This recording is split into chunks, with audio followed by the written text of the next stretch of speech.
رفقا سلام، من امیر بهادرم و بدون اضافه گویی میخوایم بریم ببینیم که آیا ممکن هستش که ایلان ماسک، بیل گیتس یا هر کسی دیگه بیاد تو واکسن‌های کرونا میکروچیپ بذاره تا ما رو باهاش کنترل بکنه، یا اصلا قبل از اینا ببینیم که اصلا کار گذاشتن میکروچیپ تو بدن انسان شدنیه.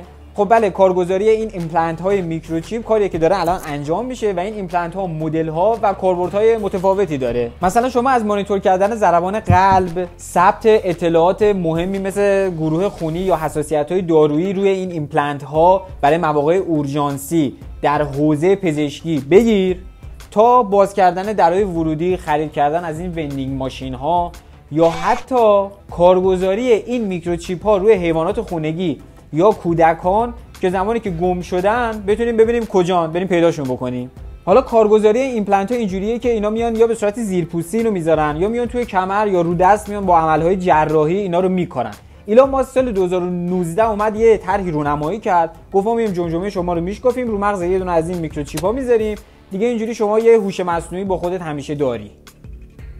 اندازه این میکروچیپ ها متفاوته و میتونه تا اندازه یه دونه برنج هم کوچیک بشه. حالا برمیگردیم به بحث اصلیمون که یعنی کارگزاری این ایمپلنت ها توی واکسن کروناست. تا این لحظه که ما داریم ویدیو رو ضبط میکنیم نمیدونیم که واکسن کرونا تنفسی، تزریقی، چجوریه، به دلیل اینکه خود انتقال این ایمپلنت ها به این روش خودش جای بحث داره. مثلا تنفسی چجوری انتقال بدیم یا تزریقی چجوری انتقالش بدیم اینا رو. حالا ما فرض میکنیم که اصلا این شدنی باشه. اینجا دو تا سوال خیلی مهم به وجود میاد. سوال اول اینه که اصلا این کار چه تبعاتی میتونه داشته باشه. ببین، اون واکسنی که توسط سازنده اصلی ساخته میشه که مستقیم نمیاد تزریق کنن به ما، که این فرستاده میشه به کشورهای مختلف، هر کشور میاد پزشکا و محققاشو میذاره روی این کار، اینا بررسی میکنن ببینن اصلا این توش چیه، که بیان در درجه اول اینا اصلا خودشون بومی سازی بکنن. خب اگر توش میکروچیپ باشه خب مشخص میشه، معلوم میشه. اصلا شما فرض کن که همون واکسن رو بیان بزنن به ما، روش تحقیق و توسعه انجام ندن. وقتی این میکروچیپ بره تو بدن شما وقتی بری یه عکس برداری به صورت نگاتیو انجام بدی، مشخص میشه یه چیزی تو بدنته، اونجا گندش در میاد. وقتی چی میگن اینا؟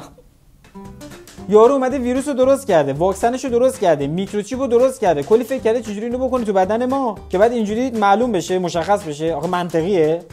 حالا سوال دومی که مطرحه اینی که واقعا برای کنترل کردن انسان‌ها این همه شامورتی بازی لازمه؟ چرا این سوالو میپرسم؟ الان مثلا همین گوگل اطلاعات شخصی شما رو که میدونه، دوستاتو که میشناسه، علایقتون رو که میدونه، سوالایی که واسهتون مطرح میشه رو که میدونه، کجا میرید، کجا میایید، با گوگل مپ لوکیشنتون رو همه رو میدونه. دیگه کنترل از این بالاتر؟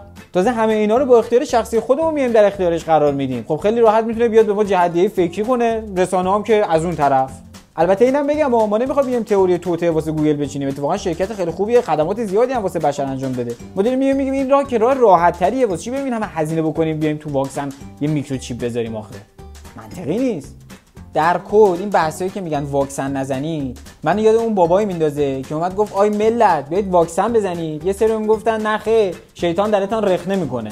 خلاص اگه این ویدیو واسه مفید بوده، واسه دوستایی هم که به همه چی شک دارن بفرست اونام استفاده بکنن. دمتون گرم.